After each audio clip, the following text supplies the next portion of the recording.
garlic out there by any chance? No, Alice does though. Next to the field of honey. Honey? Yes. No, that honey. Oh. Okay. Those folks are. Yeah, you got to go ahead. Get some garlic from Alice.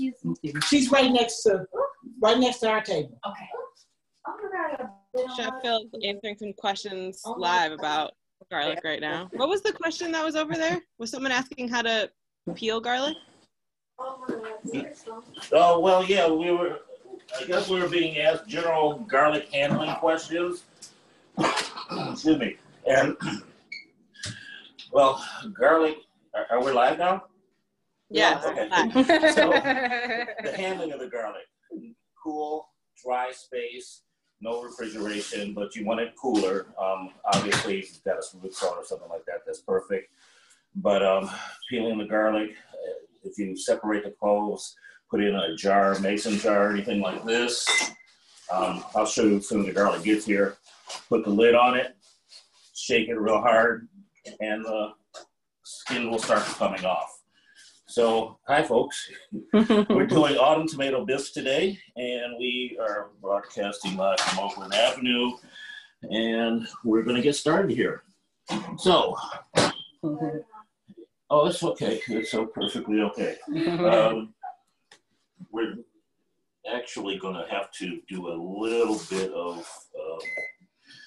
impromptu stuff because best laid plans of mice and men. And I thought my oil was here, but it's been moved. So we're going to do something a little bit different. It's not going to be olive oil. We're going to be using some vegetable oil. So autumn tomato bisque. Right now we've got a bunch of wonderful tomatoes coming out. Today we're going to be using Cherokees, right? And some Roma tomatoes. Yeah. We've already started the process of getting those ready to go. And you see I've got a messy station, but forgive me. What we've done is we've got our tomatoes ready to go. This is going to be a later portion of this demonstration. We've got our celery going, our leeks, and I've got an onion over there. And these are all approximations on this recipe, but basically you want twice as much onion as celery and carrot. So half celery, half carrot, 1 onion. And we're going to cut these and make these relatively small because we want to get through this and cook it in reasonable fashion. Is the combination, it's celery, onion, and carrot. That's called a mirepoix, right? Mirepoix, yes. Okay. And what are the other combinations? Aren't there other names for other like bases to soups? Yeah, there are. Mirepoix is the gold standard. So one of the plays that you'll see, like in Cajun and Creole, you won't see the carrots. So it's onions, celery, and green peppers. But the standard Mirepoix is 1 onion, half celery, half carrot. And depending on what you're doing, you can always make some substitutions there. Some wonderful substitutions are like parsnips for the carrots, et cetera, et cetera. And go ahead and get this all diced up nice and small for you here. So, like I said, with this time of year coming up with all these wonderful tomatoes, we're trying to take advantage of it and make use of these things. And well, see, you asked me what am I doing these days? Well,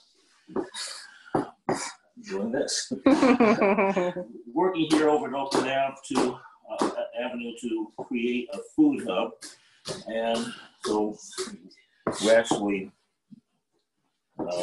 looking to get some more equipment and be able to aggregate and do some other things around here.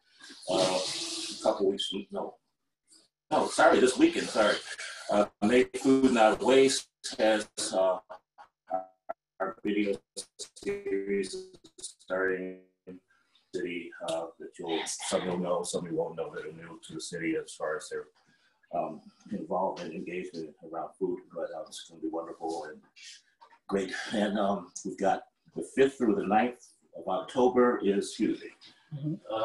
Food Policy Council is going to have their summit, our summit. So that's going to be the 5th through the 9th. And Slow Food USA, we're having our leader summit right now, also participating in that and working on food waste. So a little bit of everything. All right, so let's get our stuff on the stove. Someone move. Okay. You had a whole trick with these tomatoes. Yeah, I can talk about that really quickly. So what we did, we're going to condensate the tomatoes, and we have a pot of boiling water that we had here. Took the core out of it, made an X in the bottom, dropped it in there for about 10 seconds, sorry. Shocked it in cold water, and now skin's going to come off nice and easily. Wow. Now let me grab my pot. We can get that part going. That's cool.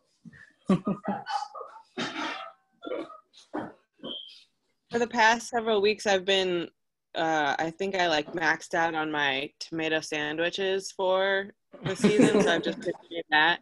And then like just sticking them in the freezer. I already did some like, tomato sauce. So now it's just, I'm just freezing them like that. And we have the luxury of being on a farm. So when you miss ingredients, you can just walk out, talk to your friends, and grab them. So we got all this wonderful produce from Cape Growing in Detroit. Our friends over at Fields of 20 happen to be outside, and they have garlic here. So we were talking about the garlic earlier. I think I've got a lid or two right now available. We're going to try this out for you live, and hopefully I won't make a fool of myself.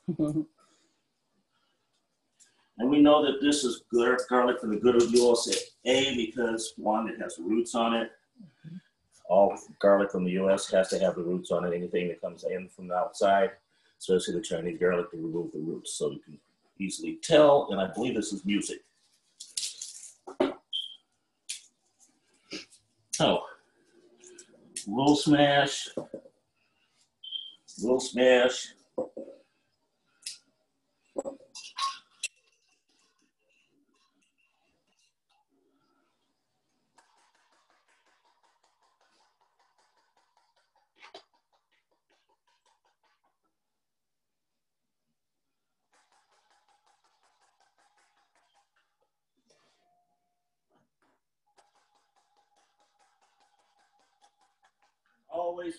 Always, when you're heating up a pot or a pan, make sure your fire is actually on.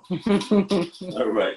So, for the most part, it is now peeled. Might be a little bit of a straggler here, but we've got peeled garlic for you. Wow. All right. So now we're going to try this again.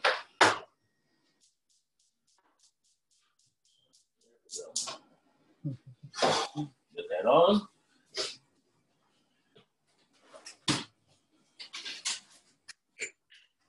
Put a little vegetable oil in there.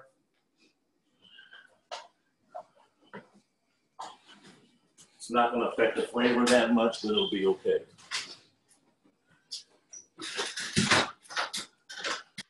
What kind of oil did you say you're using? We're using vegetable oil today. The recipe calls for olive oil, but I didn't have any. So we're going to continue getting our vegetables prepped up here. Going to do the garlic right quick.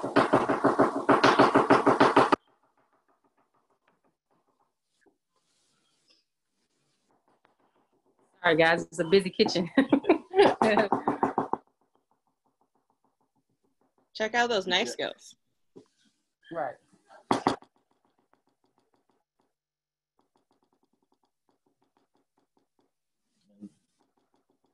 On my fingers is part of the process. We've got a lot going on today. We've got today's pizza day. Got grandchild is having a birthday party here. They're doing yoga, obviously selling food, fine fashion, face masks. We're giving away produce boxes today. And we've got some groceries out there and just people popping by. So there's a lot always going on here. Mm-hmm. We should tell folks about the farmer's market today. We should tell folks about the farmer's market. Yeah, so at 9354 Oakland Avenue Farmers Market is happening here every Saturday until the end of the month. And we have, obviously, we've got fruits and vegetables. Eastern Market's here. We're here. Fields of Plenty. You can come get your herbs from Gabby. We've got a bunch of stuff. Got wonderful pear cobbler available out there today. All kinds of things happening. So right now we're going to add a little salt and pepper because we season this for a couple of reasons. Flavor is one thing. We're going to build layers of flavor. But also this salt is going to draw out some of the moisture in the vegetables. When you have anything that has water involved, there's no flavor. Water is odorless, colorless, and tasteless. So it really does us no good. So we want to remove it and intensify the flavors. You can come on in. We're just having a party today. So, concentrated tomatoes, that's going to keep that going here. Peeling it off the skin.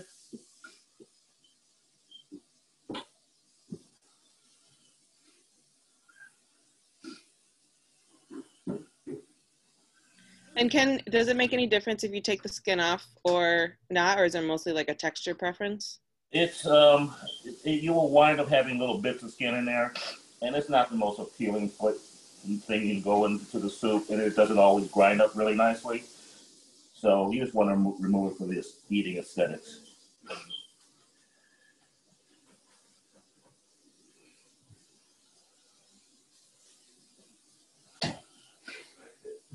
It's starting to smell good in here, Lola.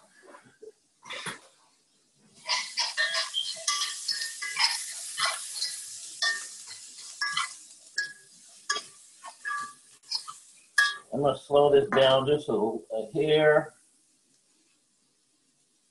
I'm getting a little color, but a little bit too quick.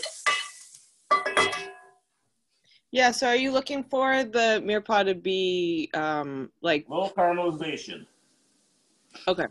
Because we're gonna make use of that flavor in the soup. Got it. And you see how thick the skin is on this tomato? Mm-hmm. Some of them are a little thinner, but this would definitely clog everything up.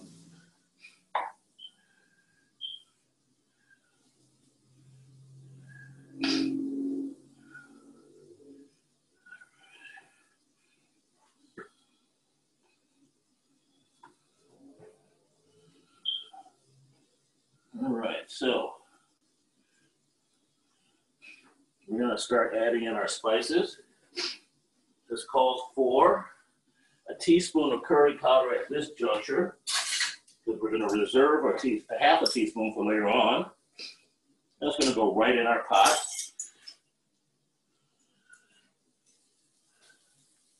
A little over, but that's okay. A little curry powder never hurt anyone. Turmeric, and that is half a teaspoon on that.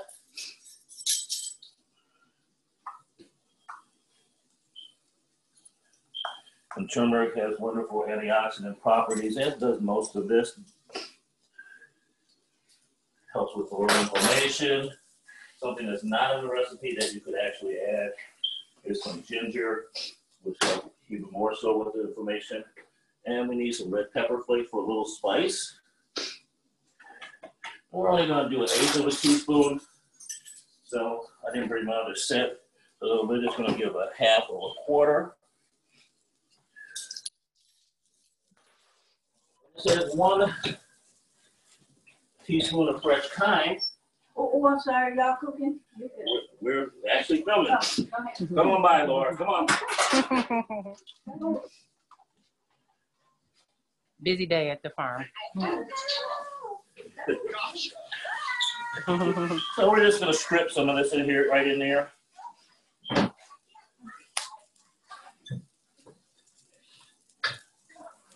And this was just harvested this morning by Alice Bagley. Some of you all might know her. And from there, we're gonna add in our garlic.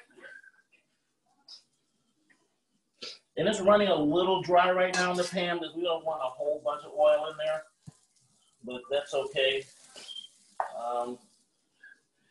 We're just gonna let it get a little bit of fragrance off of this. Can I ask a question? What is that utensil you're using? Oh, this thing is called a Danish Whisk. So it's a whisk, a spoon of sort, but it's designed to make so they can go through batters really easy. So it's like good for soups? It's good. No, anything, any kind of batter. Okay. Yeah, and I use it for soups like this because it really allows me to stir it up and it doesn't really get clogged up. So I'm going to put a little bit of flour, just a hair, and this flour actually comes from Randy at Hampshire Farms. So this is also local, and it says about 1/3 of a cup of all-purpose flour. 3 tablespoons is close to a 1/4 cup, so we're going to go about 4 1/2, 5 tablespoons. That's the type of stuff you can do when you're a chef. Right. Is the flour mostly a thickening agent? Yes. Yep.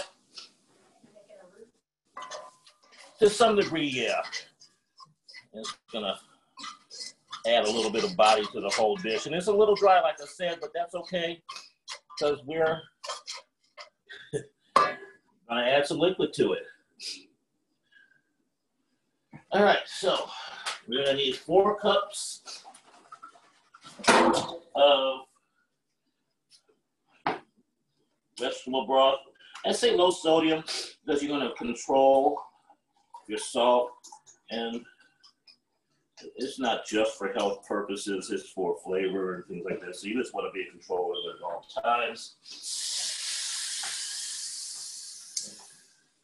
We're gonna bring this back up.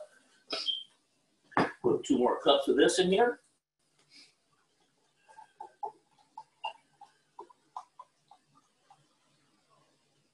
It's close. We don't want to open the whole one just for that little bit, but we'll get that in there. We need 2 cups of coconut milk. You have to excuse me for my messy station, but it's kind of hard with as much as you see going on here today to kind of keep it straight. And we're supposed to do 2 cups. And this is that coconut milk, do light. Hair short there too. Right in. And you'll see that it says to put the coconut milk in at the end. I'm just going to do it all at once because, well, I can, but it doesn't have to be that formal. Squeezing out the seeds out of here. And these are just recipes, and so they're just really guides. You just got to cook and do things to find out where you want to wind up eventually. Is taking out the seeds also a flavor thing or texture? Or both? Yeah, they don't always grind up really well, and people don't like getting tomato seeds in their teeth.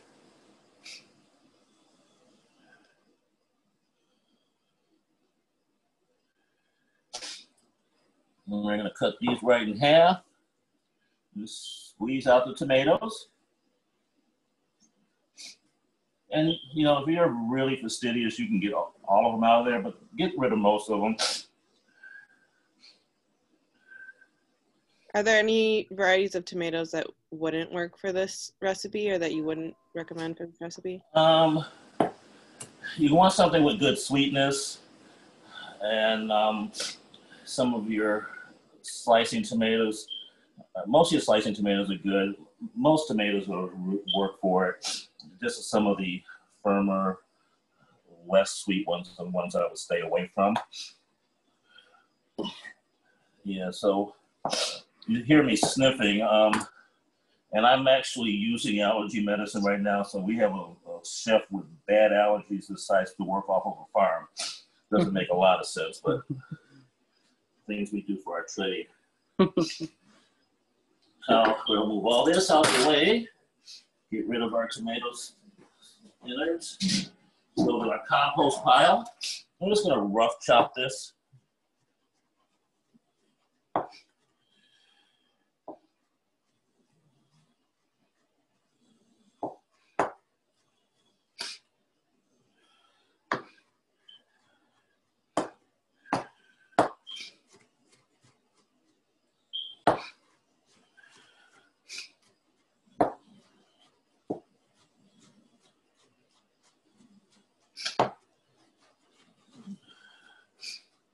These tomatoes are so ripe that once this soup and everything comes to temperature, it's ready to go.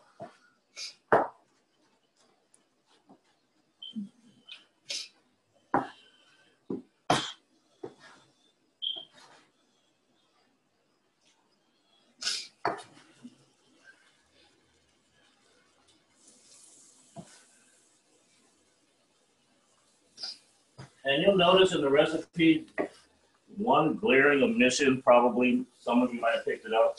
I don't mention salt and pepper. And the reason being, was I forgot. So make sure that you have some salt and pepper available for you for this recipe, and don't throw tomatoes on the floor.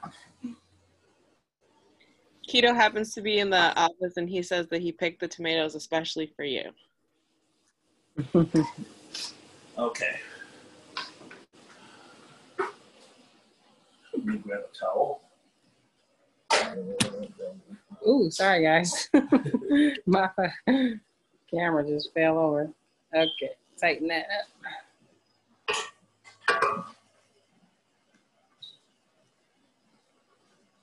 Oh, here we go.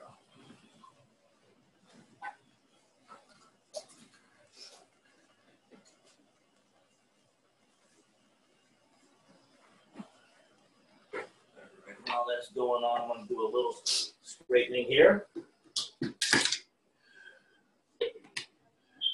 Can we talk about those herbs? Yes. I feel like for me, that's something that's always like using fresh herbs and stuff. Yeah. Have any advice? Yes. Use them. Okay. One of the things you're going to happen with is you're going to have much better flavor profiles. Something like thyme, you'll see it dried a lot, but thyme that's used fresh has a different dynamic than dry stuff. You are actually going to have, I'm just watching the soup here. I'm going to turn it down a tad bit. Are you just bringing it to a simmer? Yeah, a little bit over that. But your fresh herb normally would not go in early into a soup or a sauce. It's going to go in towards the end. And your dry herbs are going to go in towards the beginning. So you just got to be cognizant of that. But it just adds such a great, wonderful, fresh pop to your food.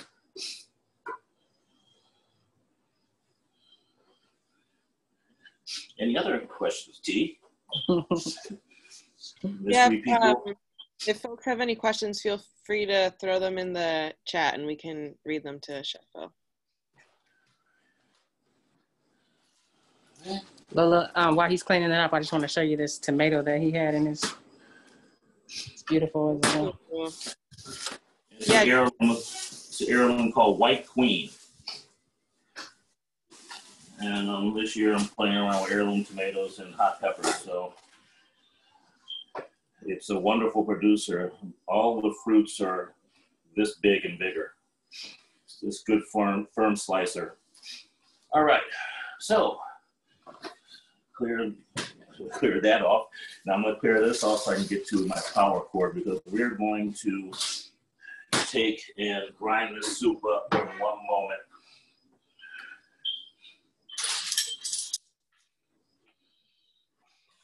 We'll wash this off for you before we go. Come on in, Harper.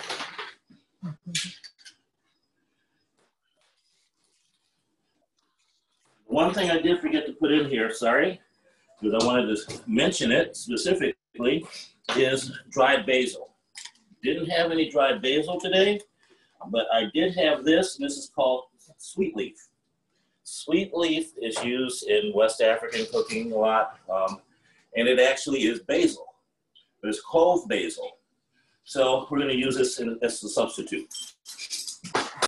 And it says teaspoon.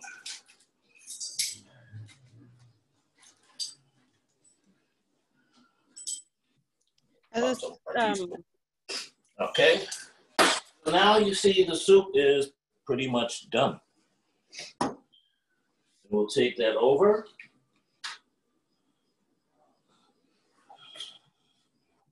To the power cord and our stick blender.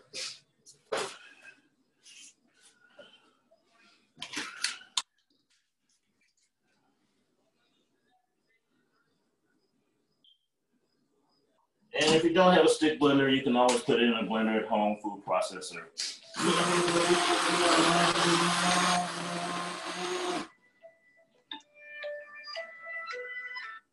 I'll be right over. All right? All right. Yep. Harper, you do me a favor? Yeah. You go find my goddaughter, the other one, the big one. She's over, she should be on the market side. She's got 2 kids with her. Her name is Ina.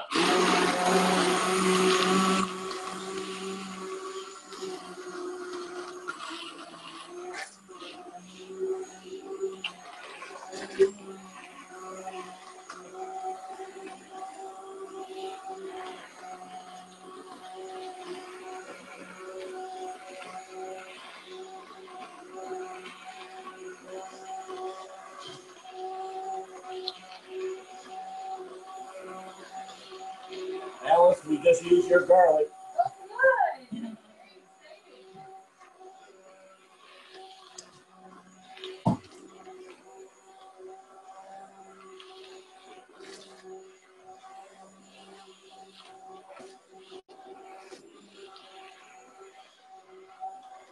So I see you get a really interesting color from the tomatoes and the curry put together. We'll just set this off to the side for now.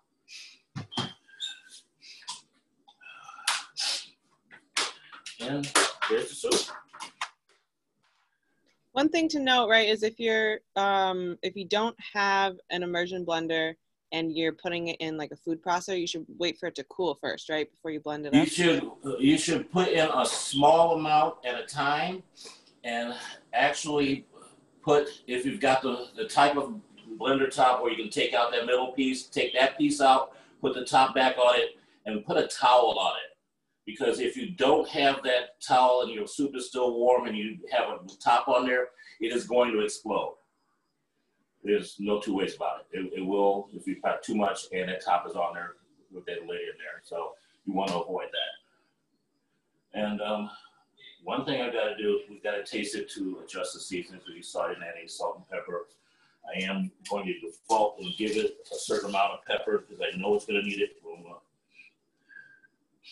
get a tasting spoon and we'll try it out.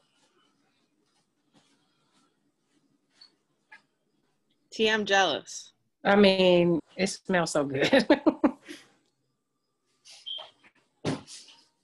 Just saying.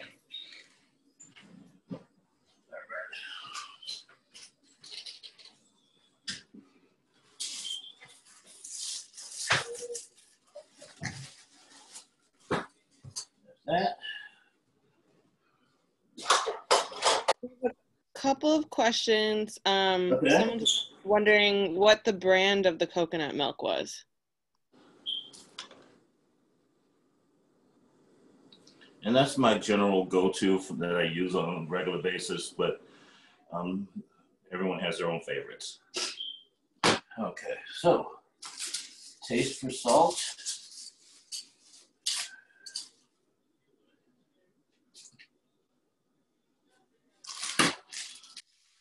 We'll add a little. And you see that the recipe says honey, and that's only if your tomatoes have no sweetness at all, or if you like it, that little extra sweetness, but it's not a necessity. And then we also have a question asking, what would you pair the soup with? Crusty bread. That'll be my personal favorite. Nice salad. It's very versatile. So we will take this a pinch more.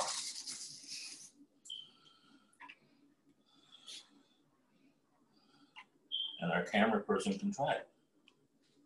Boop, boop. There you go. Thank you. There we go. Get you a spoon. Okay, y'all. Let this cool off. I'll be the sacrificial taste tester. We're not sacrificing here. It's hard work, T, but someone's got to do it. Such a burden. Man, so what are we gonna do with the rest of the soup? Let it cool off for a second. Let it cool and people can come and eat. Okay. You know, we've got a farm full of folks. So I've got a 5-year-old out here too, so I'm kind of happy about that. Jamari Thailand. If anyone has any questions, feel free to put them in the chat. And Phil, can you let us know how can we support all the different projects that you're working on? Oh Lord. Well, come on out here, and over the next couple of weeks, we're going to have at least 2 more market weeks before the season's over. Check us out on. Come on, you're good. Come on. Check us out starting this Sunday with Make Food Not Waste in our cooking series. Come on, it's been a family affair. It's a community house. Yeah, it's doing exactly what it's supposed to do. Check out the Detroit Food Policy Council, October 5th through 9th. Got some wonderful programming there. In terms of just make food not waste, use up your food to its fullest. If you absolutely got to, and you can't feed somebody, then use it for compost, but use your food as compost. Mm-hmm. You know, we're wasting nutrition and we're wasting calories. And right now, with things the way they are, and really no relief in sight coming soon, we have to use our food to its fullest.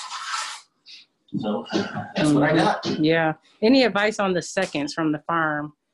I know sometimes stuff gets bruised and ugly. Like, do you have any advice on like where with the food not waste? Yeah, well, those tomatoes had some bruises on them. Mm-hmm. They had some cracked shoulders. Everything doesn't have to be pretty, especially when you're grinding it up. Mm-hmm. You're baking, you're roasting. If there's a slight discoloration, you can cut that off. Make use of this wonderful plethora of tomatoes now. Can, jar, preserve, freeze. All these options are out here for you.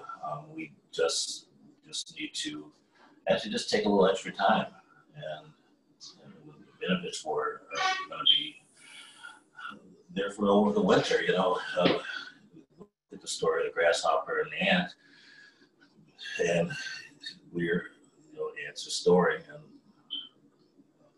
got to be a part of that process. Mm-hmm. And you also get to control things, your flavors. You can control if you're looking to control sodium or something like that. All those things you're able to do when you take control of your food, and you're saving money. You know, we found that the average family throws away about $1,600 to $2,000 worth of food a year, easily. And larger families obviously will throw away more, but that's money that we can all use. And if you've got it like that, if you don't need it, you can cash at me. So the other thing too is keep your food as local as humanly possible. You saw that we were able to just walk outside and grab some stuff. Keep going to always here as an option for local food here at Oakland Avenue. We're aggregating and bringing people together, and it's a fun time. Right now you can come out today where you can grab pizza from the pizza oven that's being prepared by Fields of Plenty. Come out, get your little yoga session in, et cetera, et cetera. So come on, enjoy this. Enjoy it with us. Any other questions? You see, it was super easy. I wish I could have made it hard, but. Yeah, no, it's super accessible and easy to make, which is great. And all of that, like I said, and like you said, a lot of that came from KDD Farm is in season right now. So, and you can always make, we're heading into soup season, but you can always make the soup and freeze it for the wintertime too. Sweet. I just had my taste test. Yeah. So tell us your review. Whoa. Lots of flavor in there. And it's still like the vegetables are still firm, a little firm in there. And the coconut is like, I've gotten curry on I got curry on my shirt. It's gonna be there. Sweet. Well, thank you guys for joining us, and thanks so much to Chef Phil. And I'll send out the recipe momentarily. And T, what's the next education class we got coming up? Tuesday, the 15th, we got season extension. So great time to put in some devices on your farm to extend your growing season. So we could be harvesting spinach and radishes and things most of the fall and into November. So gonna learn about that on the 15th. Sweet. We have one question before we head out. Bonnie's wondering if when a recipe calls for basil, does it matter which kind of basil you use? Is there huge differences between the varieties of basil? Okay.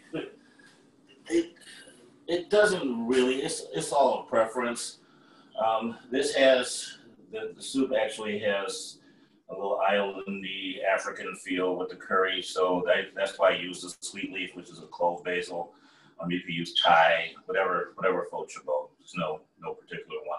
There's one over the other. Sweet. All right. Well, thanks again. Okay. Thank you. My pleasure. Yeah, and have a great day, everyone. You too. Thanks, T. No problem. Thank you, T. Come on out to the market now. Right.